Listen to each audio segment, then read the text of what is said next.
Sacha Ketla, directeur de site Michelin à Blanzy, en Bourgogne.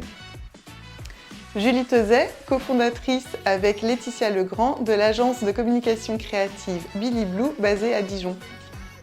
Bonjour, je m'appelle Michel Julien, je travaille depuis de longues années chez Mines Henry, au service logistique en premier lieu, puis en parallèle au développement durable et aux achats. Je suis Julien Rouzot, j'ai 21 ans et je suis en master manager en ingénierie d'affaires au sein de CCI Smart Campus et j'effectue mon alternance chez une entreprise qui s'appelle Cepage. Donc Pascal Grappin, président de la communauté de communes de Gevrey-Chambertin et de Nuit-Saint-Georges. Le changement de notre flux logistique de matières premières a nécessité de revoir notre approvisionnement pour le site Michelin Blanzy. Dans notre projet de création d'entreprise, avec mon associée Laetitia, nous avions des questions et ces questions c'était principalement sur le statut de l'entreprise, le modèle économique et la viabilité de notre projet. C'est pourquoi nous nous sommes dirigés vers la CCI. Les entreprises comme la nôtre ont évidemment plein de soucis de consommation d'énergie, de développement durable et de traitement des déchets. Après mon BTS, j'étais en recherche d'un Bac+3 dans lequel je pourrais apprendre, m'épanouir et avoir une présence du corps éducatif. La mise en place d'une nouvelle compétence, la politique du commerce local, a nécessité que nous faisions appel à la CCI. Aproport, notre partenaire depuis plusieurs années, nous a proposé une offre complète et intéressante.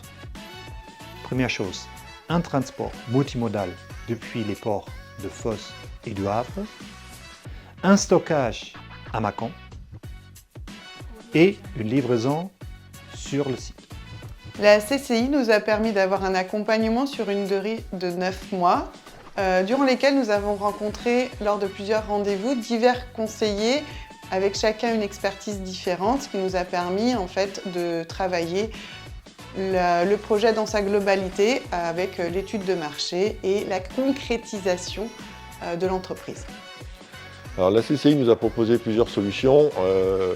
D'abord l'audit énergétique qui nous a permis d'analyser et de mesurer très précisément ce qui se passait chez nous, pouvoir travailler précisément sur tel ou tel dossier, entre autres la consommation de nos compresseurs, sur lequel on a pu gagner pas mal de points, et puis de regarder quelles étaient nos consommations de courant en temps mort et nos pics de consommation pour pouvoir essayer de les réduire au maximum. Au moment de sélectionner mon Bac+3, j'ai été séduit par la CCI Formation, notamment de par l'accompagnement qu'ils proposaient et l'intérêt porté aux alternants qui allaient l'intégrer.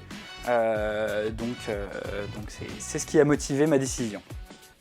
Donc il était nécessaire pour nous, dans un premier temps, de faire un état des lieux, de faire un diagnostic au niveau du commerce local dans notre communauté de communes, composée de 55 communes. Après cette première étape du travail, la CCI a travaillé avec les 55 maires et les élus, l'ensemble des membres du conseil communautaire, pour nous préparer un plan d'action. La dernière phase a été la mise en place d'une partie de ce plan d'action par la CCI. En plus d'une offre compétitive, l'avantage est surtout l'aspect évolutif vers des transports neutres en carbone.